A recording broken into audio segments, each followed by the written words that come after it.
Let's clear something up. When the first ocean travelers set out, they weren't dreaming of endless buffets or poolside relaxation. Their journeys were about survival, hope, and the chance to start over somewhere new. For many, it was a one-way ticket to a different life, not a round-trip vacation. The ocean was a barrier, not a playground, and crossing it was a test of endurance. In the 1800s, steamships were more like floating buses, cramped, dirty, and all about function, not fun. These ships were built to move people and cargo, not to entertain. The air was thick with coal smoke, and the constant churning of the engines was a reminder that comfort was not a priority. Passengers below deck were packed in tight, often sharing tiny bunks in stuffy, windowless rooms. Privacy was a luxury few could afford.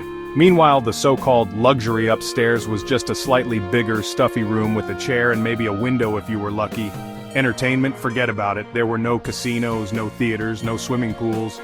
Your options were limited to staring at the endless ocean, swapping stories with fellow travelers, or, more likely, battling seasickness as the ship rocked and rolled for days on end.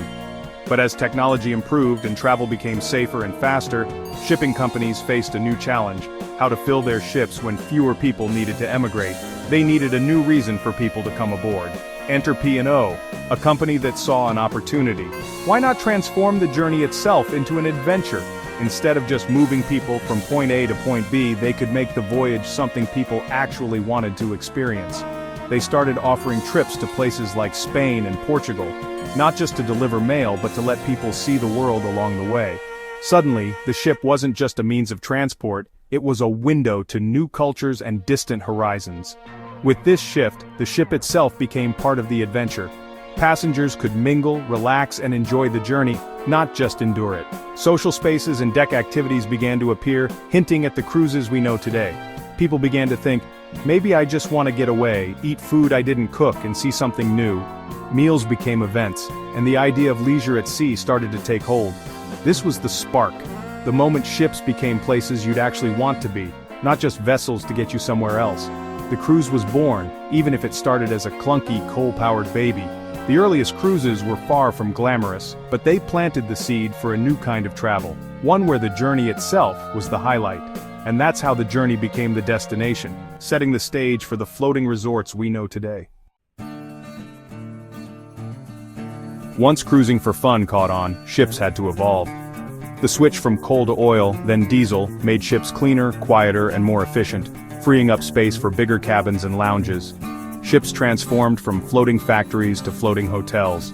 The superliners, Titanic, Queen Mary, Normandy, were built for luxury, speed, and national pride, with grand staircases and ballrooms.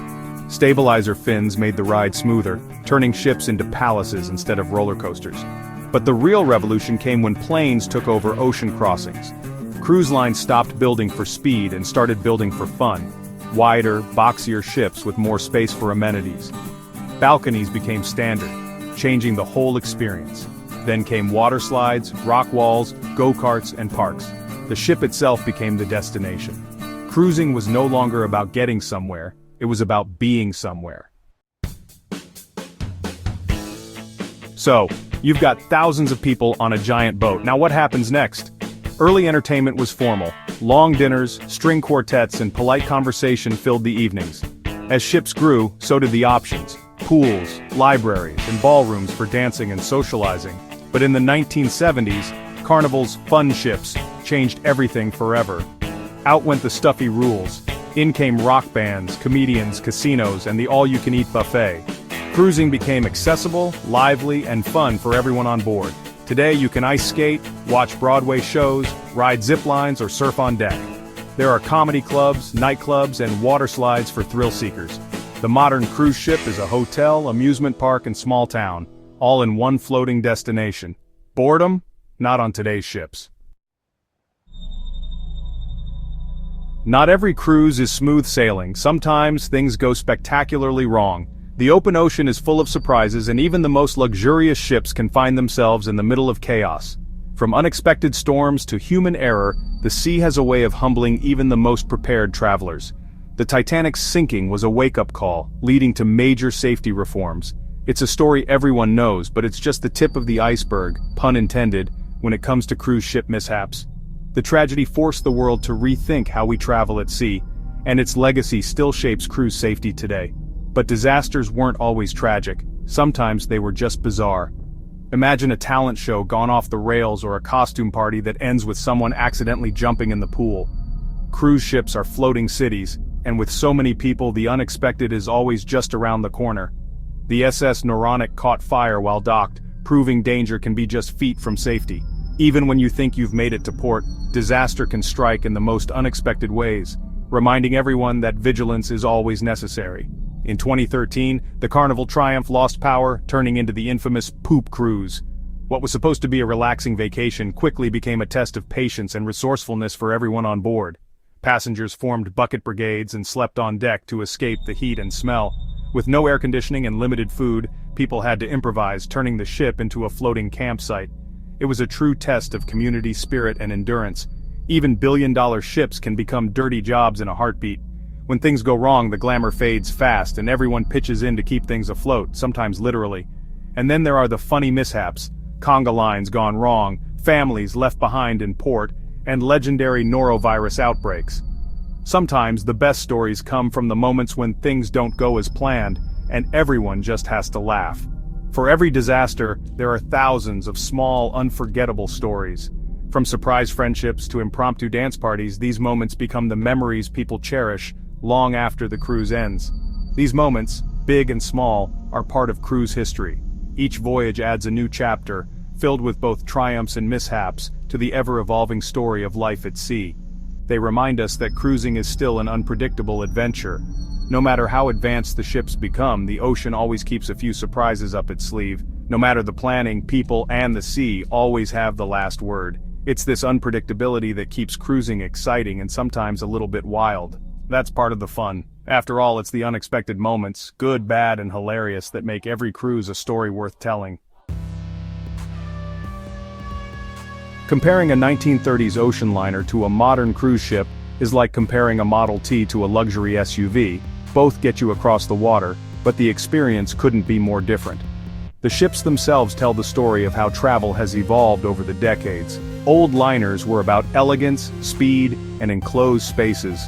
Grand dining rooms, smoky lounges, and rigid class divisions.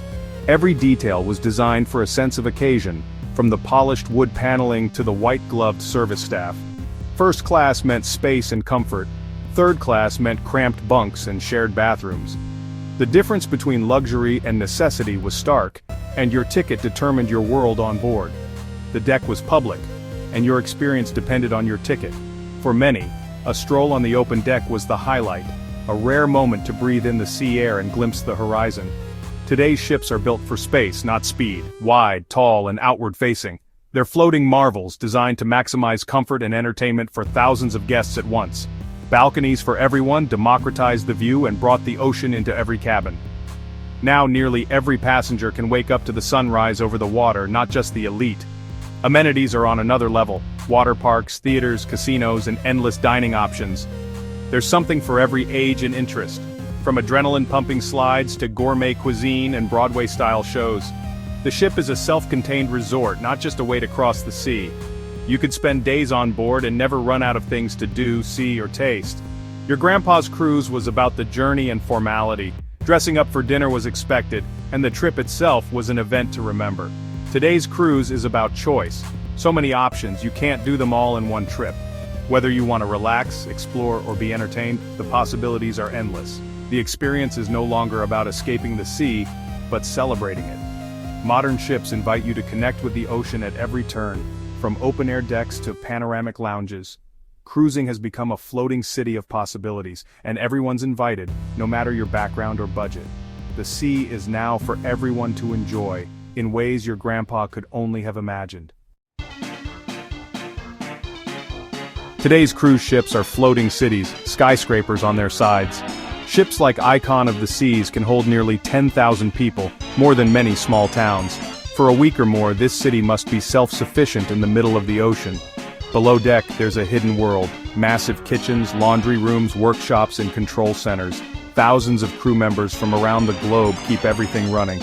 It's one of the most complex jobs on the planet. The supply chain is massive, tons of food and supplies loaded before every voyage. Each port visit brings a flood of passengers and cash to local economies. On board there are quiet neighborhoods, bustling promenades, and even real parks. You can have a different experience every day without leaving the ship. Cruising is now a destination in itself, a city that sails, and it's always moving. What's next for cruising? The future is wild. Sustainability is the big challenge. Ships are moving to cleaner fuels, sails, batteries, and advanced recycling. Onboard tech is exploding: robot bartenders, wearable room keys, and cabins that adjust to your preferences. Augmented reality and drones could make your trip even more immersive.